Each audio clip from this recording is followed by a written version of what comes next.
സ്നേഹനിധിയായ ഭാര്യ.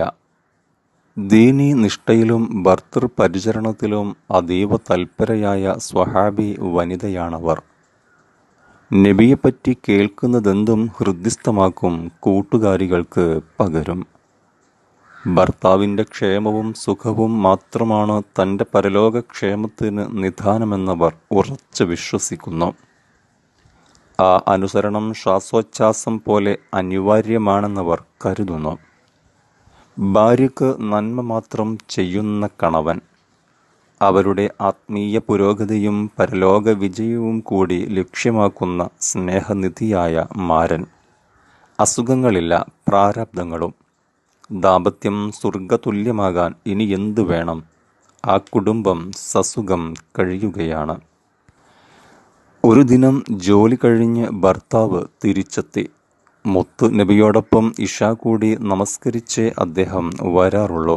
ഇന്നും അങ്ങനെ തന്നെ. കഠിനമായ ക്ഷീണത്താൽ പരീക്ഷീണനാണദ്ദേഹമെന്ന് ഒറ്റ നോട്ടത്തിലറിയാം. കുടിക്കാനെടുക്കാൻ ആ മഹതി അടുക്കളയിലേക്കോടി. അത് പതിവാണ്. അദ്ദേഹം ചോദിച്ചില്ലെങ്കിലും കൊണ്ടുവന്ന് കൊടുക്കും. വെള്ളമെടുത്ത് തിരിച്ചു വരുമ്പോഴേക്ക് പുറത്ത് തിണ്ണയിലൊരിടത്ത് കിടക്കുകയാണദ്ദേഹം. വിളിക്കാനായി അടുത്തു ചെന്നപ്പോൾ കൂർക്കം വലി കേട്ടു. ദീർഘനിദ്ര തന്നെ. പാവം, തന്നെയും മക്കളെയും പോറ്റാൻ അദ്ദേഹം എത്ര കഷ്ടപ്പെടുന്നു. കൊണ്ടുവരുന്നത് ഒന്നും ചിന്തിക്കാതെ താൻ വെച്ചു വിളമ്പിയാൽ മതി. എത്ര വർഷമായി ഈ അധ്വാനം? ഉറങ്ങട്ടെ, മതിയാവോളം ഉറങ്ങട്ടെ. അവർ വെള്ളപ്പാത്രം അവിടെ വെച്ച് അടുത്തിരുന്നു. ഉണരുമ്പോൾ കൊടുക്കാം എന്ന് ആത്മഗതം ചെയ്തു. മണിക്കൂറുകൾ രാത്രിയുടെ യാമങ്ങളെ പ്രസവിച്ചു. തിരിഞ്ഞുമറിഞ്ഞ് കിടക്കുന്നതൊഴിച്ചാൽ അദ്ദേഹം ഉണരുന്നില്ല. ആ സ്നേഹനിധിയായ ഭാര്യ മാരൻ എണീക്കുന്നതും പ്രതീക്ഷിച്ചിരിക്കുകയാണ്. കിഴക്കേ മാനത്ത് പുലരിത്തുടുപ്പ് തെളിഞ്ഞു. മുറ്റത്തെ ഈത്തമരത്തിലിരുന്ന് പുള്ളുവക്കിളികൾ രാഗം പാടി. പള്ളിയിൽ നിന്ന് ബാങ്കുലിയുയർന്നു. അപ്പോൾ മാത്രമാണ് തൻ്റെ ഭർത്താവ് തല പൊക്കി നോക്കുന്നത്. വെള്ളപാത്രവും വെച്ച് അടുത്ത് തന്നെ നോക്കിയിരിക്കുന്ന ഭാര്യയൊരു മാലാഖയാണെന്നാണാദ്യം തോന്നിയത്. പതുക്കെ കാര്യങ്ങൾ മനസ്സിലേക്ക് ഓടിയെത്തി. രാത്രി മുഴുവൻ തൻ്റെ പരിചരണം മാത്രം കാത്തിരുന്ന സ്നേഹനിധിയായ ഭാര്യ.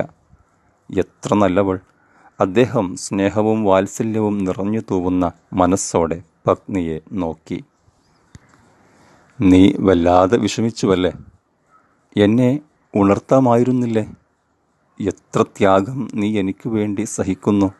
എന്നോട് ക്ഷമിക്കണേ. ഞാൻ ഇതിനൊരു പ്രത്യുപകാരം ചെയ്യാം. നിനക്ക് വേണ്ടതെന്താണെന്ന് പറയൂ, അത് നിറവേറ്റിത്തരാം. മടിക്കാതെ പറഞ്ഞോളൂ.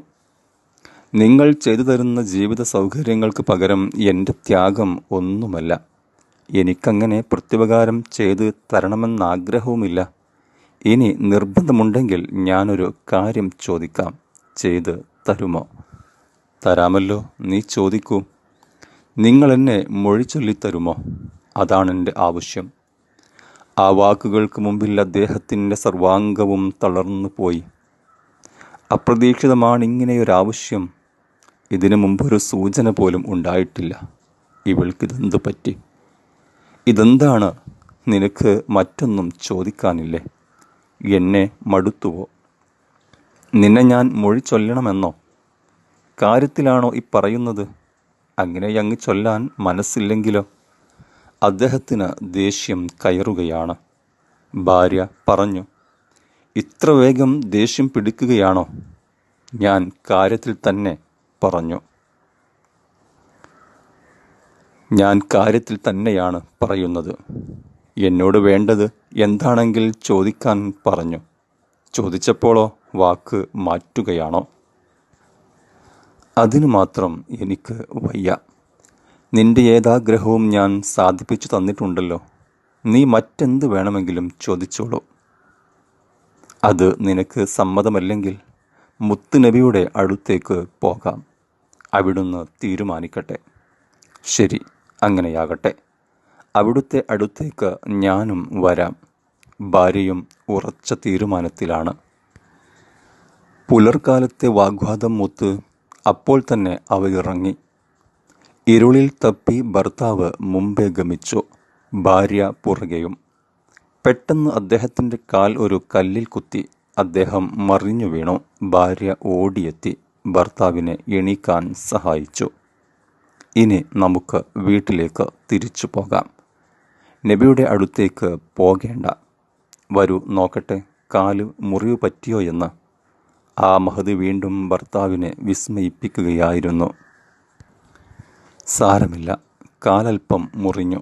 നീ എന്താണ് പോകേണ്ട എന്ന് തീരുമാനിച്ചത്? നിന്റെ സംസാരമൊന്നും എനിക്കൊരു എത്തും പിടിയും കിട്ടുന്നില്ലല്ലോ. കുഴപ്പമില്ല, ഞാൻ വിശദീകരിക്കാം.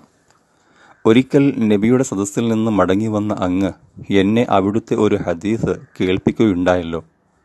ആരെക്കൊണ്ടെങ്കിലും അള്ളാഹു നന്മ ഉദ്ദേശിച്ചിട്ടുണ്ടെങ്കിൽ അയാൾക്ക് മുസീബത്തുകൾ വരുത്തുമെന്ന്. ഞാൻ കുറേ വർഷങ്ങളായി അങ്ങയുടെ ഭാര്യാപദം ചുമന്ന് ജീവിക്കുന്നു. ഇന്നേ വരെ അങ്ങേക്കൊരു ജലദോഷം പോലും ഞാൻ കണ്ടിട്ടില്ല. അതുകൊണ്ട് അങ്ങയിൽ ഒരു നന്മയും ഇരിപ്പില്ലെന്ന് ഞാൻ ഉറപ്പിച്ചു. അങ്ങനെയാണ് മൊഴി ചൊല്ലിക്കിട്ടണമെന്ന് ശഠിച്ചത്. ഇപ്പോൾ കാൽ കല്ലിലടിച്ച് പോറിയത് കണ്ടപ്പോഴാണ് അങ്ങേക്കും അപകടങ്ങൾ പിണയാറുണ്ടെന്ന് മനസ്സിലായത്.